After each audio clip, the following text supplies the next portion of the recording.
Everyone all right? Situated? Okay. So the first step to buying real estate is figuring out how to buy real estate. But before you should do that, I like to say before you jump in the water, you should put on your life jacket. So before I really got invested in diving into real estate, I actually traveled the U.S. for 30 days, going to some of the hotter markets in the country. So I went to Nashville, Austin, Texas, San Diego, and as of right now, Grand Rapids is one of those. I met quite a few people at those real estate investor meetings. One of them I just visited in Nashville. His name is Devin. He's a 24-year-old broker. When I first met him, I was kind of like shocked. I was like, "Oh, that's good for you. You're doing really well starting off as a real estate agent." Come to find out, he does 50 new builds a year. He's 25 years old. He does $15 million worth of property at 24.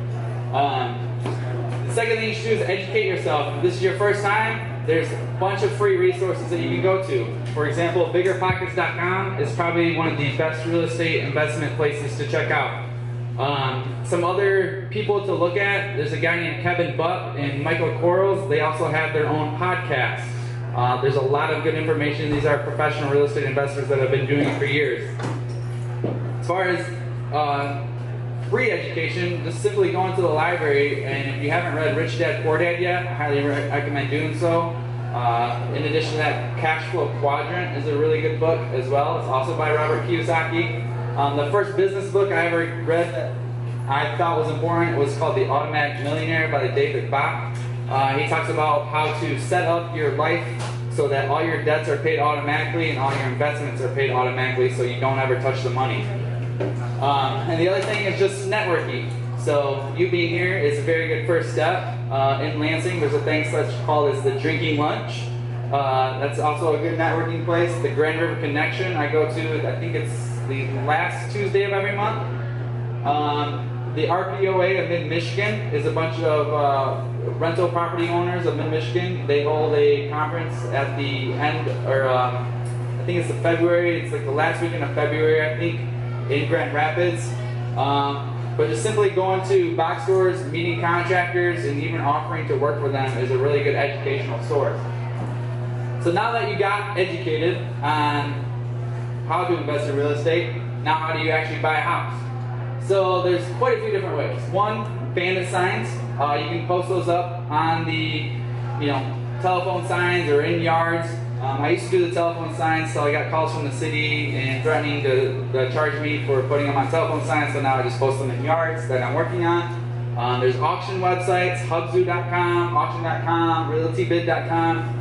Attend live auctions. I mentioned earlier that Ingham County tax sale was on Tuesday. The second portion of their tax sale is the end of August. Clinton County is the end of August, and then Eaton County is the beginning of September. Sheriff sales every Thursday. There's a sheriff sale at 10 a.m. and they auction off the mortgage to the property. If you buy the mortgage and no one redeems it within 6 months, the property is now yours. You just have to be careful with that and make sure you're buying the first lien to the property, not a second mortgage. We saw a guy lose $50,000 because he bought the wrong mortgage. Driving for dollars. If you drive across a piece of land and you see the grass hasn't been cut and the property is pretty bad and deteriorated, look up who the owner is and send them a yellow letter. It's a really good way. Or if you're risky enough, put a sign in their yard saying "We buy houses." When they do eventually mow the lawn, they see a sign in their yard, they're going to be probably wanting to call you and asking why you put a sign in their yard, but at least you get the phone number. And then the MLS, I like to use this as a very last option. The reason I don't like to use MLS or buy MLS properties is because if they're listed with a realtor, the realtor wants to sell that property for as much as possible. So they're already going to pull comps, and they're going to have a good idea of what that property is going to sell for. So you're not going to get quite as good of a bargain buying it from a listed agent. With that being said, there are some deals, such as HUD homes, that oftentimes you can get a good deal because they just want to get rid of the property and get out of it. If you do find a listed realtor, rather than bringing in a realtor to try to negotiate a better price, I often go to the listing agent and negotiate directly with them. For one, they're going to be more motivated to sell it to you because they're going to get 6% commission instead of 3%. So just keep that in mind. Alright, so now you found a deal. this is the deal we're going to talk about later on at the end. Now you got to rehab the house, assuming that it needs rehab. So there's one way you can do it. You can just hire a general contractor. There's good and bad things about hiring a general contractor. One, you're giving up control of your property because they set the time and the price of what it's going to cost to rehab it. The second thing is most contractors, if you let them order materials, they're going to charge you a markup of at least 10% on the materials you're buying. The positive to having a general contractor is usually they have a group or a crew and they can get things done quickly. So you kind of have to balance of that time efficientness and as well as the price to do that. When I use a general contractor, or any contractor for that matter, I ask for labor-only bids. I just want to know what it costs them for their time and their work. So if someone comes in and I want someone to demo a property and someone quotes me $2,000 to $3,000 to demo an entire house, okay, how long is that going to take you? I can get it done in 3 days. Okay, let me do the math. So that's 24 hours of work for $3,000. That's a heck of a payday. I'm in the wrong business if I'm doing that. So have a general idea of what things could cost. Now I put on the right here some general tips and averages of what things have cost me in the past. For example, to rehab a kitchen, talking about cabinets and appliances and flooring and drywall or paint, that at a bare minimum is going to start at about $5,000. And as far as how much labor costs, it just depends on who you have installing it and how long it's going to take them. Same thing with bathrooms. Minimum cost to go out and redo a bathroom is going to be about $2,500. Windows, I usually pay about $200 a window, give or take, depending on the size, but to take out and install it's going to be about $200. HVAC, we have an HVAC guy in the room. Bill will tell you it's going to be around $2,500 to $3,000 depending on the work that needs to be entailed. Same thing with AC or roof. I wouldn't pay over $200 to $225 or $250 a square. So if you have a roofer estimate come over and you ask them how many squares is that going to be, then you can plug in your math and see if it's a little bit too high. Again, that's going to depend on how many layers of shingles are on there. And electric, that varies. It just depends on whether you're just putting in a new panel, whether you're rewiring an entire house. But usually it's anywhere from $1,500 to $2,000 per floor. Is a pretty good average. So now you have a general idea of what things should cost. Now where's the best place? Now you decide you're going to run the house, and you're going to do the rehab, and you're going to hire the contractors out, and you're going to pay for the materials. So where's the best place to buy materials? Well, we have quite a few different stores to choose from. We're surrounded by Menards, Home Depot, and Lowe's. Some other places that most people don't think is going to Sears for appliances. I didn't know this until recently, but Sears sell more appliances than any of the department stores throughout the country. The other thing I just picked up in Nashville when I was just there is Amazon is a really good place to buy materials for your high-end fixtures. Like your little neat thermostats, those are normally $250, and department stores on Amazon you can easily get them for $200. Alright. So I'm going to go through each of these and the pros and cons of each department store from what I found and tips that and ways you can save on this. So Menards is on average is generally going to be cheaper than Home Depot and Lowe's. The nice benefit about Menards is you guys ever always see those 11% rebates. Has anyone ever been to Menards? You spent a bunch of money and then next week they came out with the 11% rebate and you're like, dang it, why didn't I just wait a week? Well, here's a neat little tip. So, if that ever happens, they have a price adjustment form that the very following week after their 11% ends, you get that price adjustment, you send in your original receipt, and they'll send you your 11% rebate. So, I don't know how many people know that. The other benefit about Menards is if you sign up under their contractor resources, you can list all the credit cards that you use to purchase at Menards. And then every quarter they'll send you a 1% rebate on what you spend. So if you shop there regularly and you spend $5,000, it doesn't have to be the Menards credit card. It can be any credit card of your choosing. And we're going to dive into that a little bit later. One negative about Menards is if you want materials delivered, it sucks. It costs like $70 to $75 per delivery. So find a contractor that will go and pick those up for you. Home Depot. I love Home Depot because they are great for tracking your receipts. If you have a Pro Rewards card or Pro Rewards with them, every time you type in your phone number, it automatically gets uploaded for tax purposes. It's really, really easy to keep track. The other thing I love about them is they're authorizing now, it's called text to confirm. Your contractor can go to Home Depot, pick up the materials he needs, and go to them, purchase them, and they'll submit your phone number, and you will get a text from Home Depot, and it says if you authorize this purchase, press 1, you press 1, hit send, and you're done. It's paid for, it goes on your credit card, it goes in your tracking, and then the contractor can take them. It is, I love that. A lot of people don't know is that when Menards is running their 11%, Home Depot will match their 11% rebate. Nice thing that's actually better than at Home Depot than Menards. Menards, you have to mail them in. Home Depot, you can submit it online. So no more having to send stamps out. The other thing is you can actually earn 2% on your purchase at Home Depot. Once you sign up for their Pro Rewards, there's a code, and I don't know if all can see this. So these are my credit cards registered at Home Depot, and in their agreement code, if you have NREIA, which stands for National Real Estate Investors of America, if you have that code in your Pro Rewards, you get 2% every quarterly from them. And they come in nice little credit cards like this. I literally just got them in the mail yesterday. So they look like credit cards, but they're actually just, swiping rebate cards. So I tend to choose Home Depot over a majority of them. Even though Menards is cheaper, I just like Home Depot's tracking system, and I like their way for my contractors to go and pick up my materials and pay for them. The price differences aren't that big to justify one over the other. Lowe's, nice thing about Lowe's is they will match your 11% rebate instantly. So if you go to Lowe's and you buy a bunch of materials and you take your receipt to the customer service and say, hey, Menards has 11% rebate, they will actually give you a gift card for the difference right then and there at the customer service desk. Lowe's, I have found, is the best for deliveries. They will deliver anything for about $20, even whether it's one item or 100. They're pretty competitive with appliance purchases. That's where I used to go for appliances.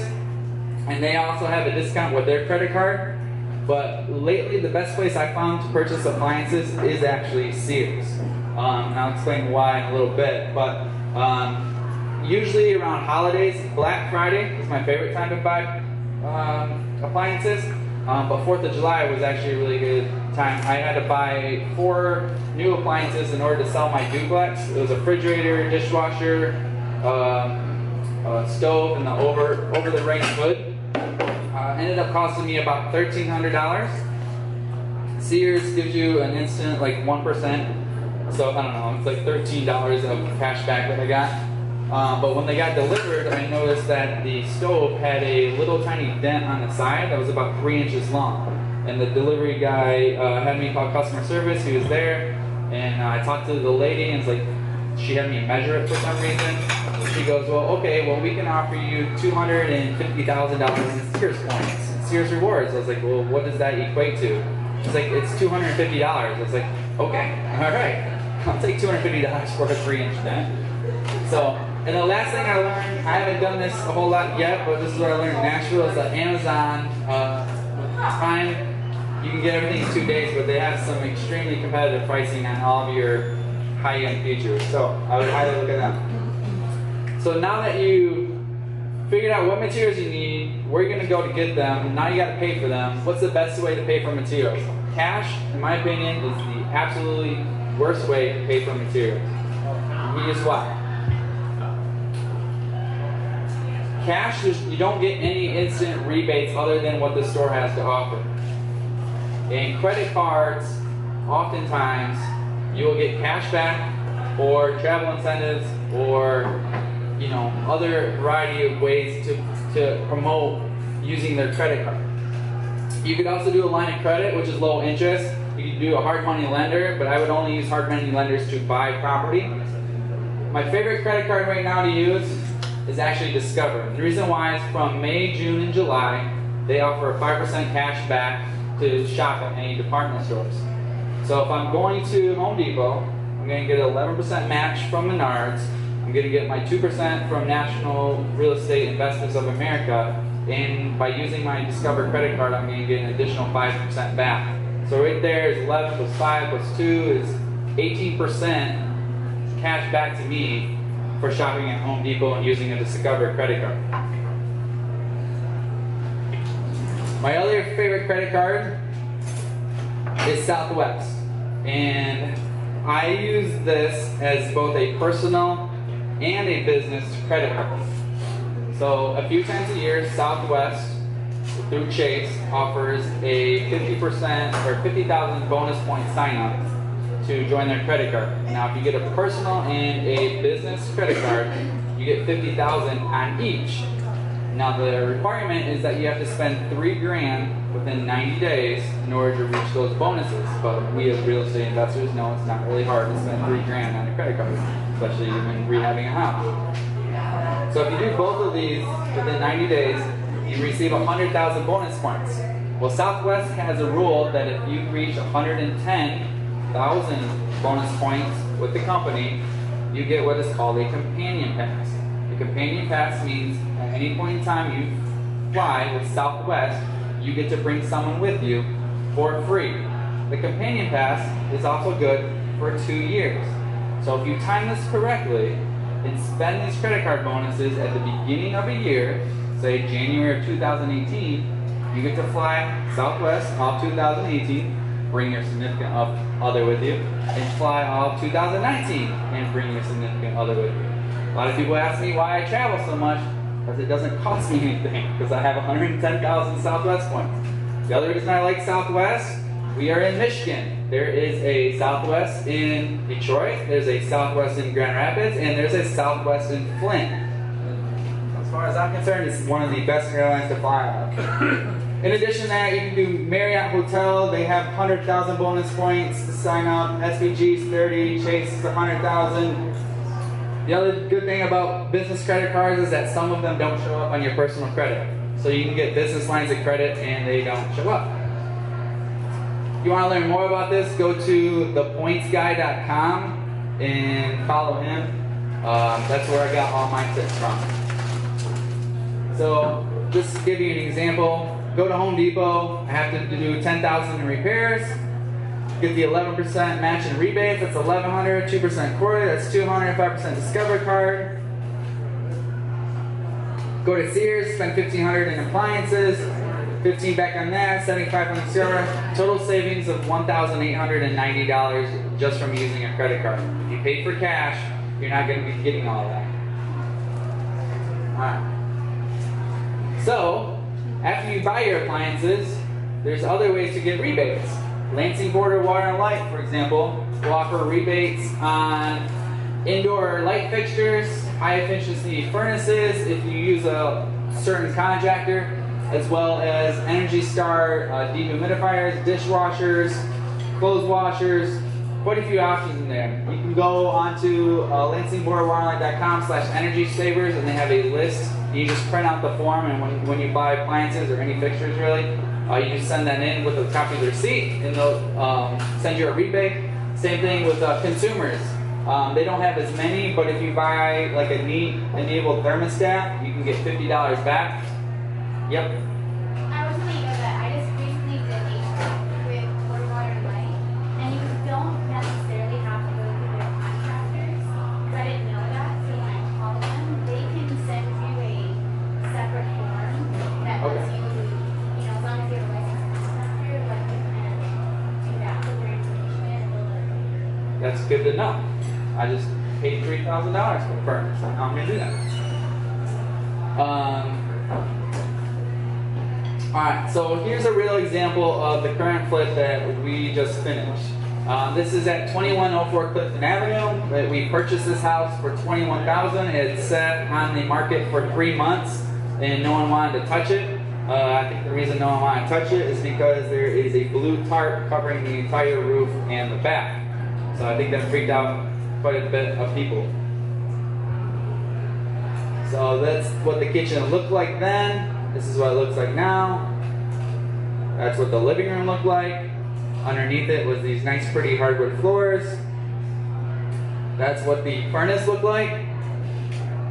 Here's our $3,000 furnace and water heater. And that was the master bedroom, and we opened up the wall to expand it a little bit. So here's what everything looked like. We purchased it for $21,000. Materials were about $10,000. Labor was about $12,000.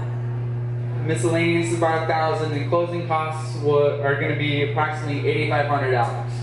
So total rehab cost on this is about purchase price in rehab is about $53,000. Our realtor recommends we list it for $109,900. So our estimated profit on this house is $46,425. As I mentioned earlier, I did this with a friend and business partner out of California, so that will be both of ours split. He bought the house, I paid for the rehab, and we're splitting the profits 50-50. So, that's it. Does anyone have any questions? No? That's it. Did anyone pick up any tips that they haven't heard before? I have a question. Yes. The abandoned signs that you put out, Yes. how many posts did you do? I got a lot. Because when I first did it, I put up 30 bandit signs all over the city of Lansing. So I was getting a call every day. I don't put out as much anymore. I still have. So when I bought those, I bought 100. They were like $1 or something a piece, $1.50 a piece for the perforated signs. So I spent like $100 on it. I still have 50 of them to put out. What I like to do now, I used to put them up on my rentals, like in the front yard of the rentals, or I'll put them up on the houses that I'm rehabbing, rather than go and put them up on electrical poles. Amazon has a really good on things. I'm just curious how those are not. Yeah, and you see them all over town. Yeah. Usually they're yellow. I did a little bit different with a like green. Amanda, did you have a question? Don't you use like a Google number or something? I did. Actually, I'll go back. But yes, that's on that bandit sign is a Google Voice number. Google Voice, and I don't know if they have any left or if they're still available, but Google Voice had at one point in time kind of like a hidden way to direct your calls. And so if you signed up for it, it was registered through your email, and you could forward that phone number to your cell phone, but it's basically a way of hiding your true phone number. Yeah, Does it? Okay. So, the tip was when you get a Google Voice, try to find one that's easy to remember and put on a billboard sign so that people can remember. I got something on that for you, ma'am, actually specifically. You can actually go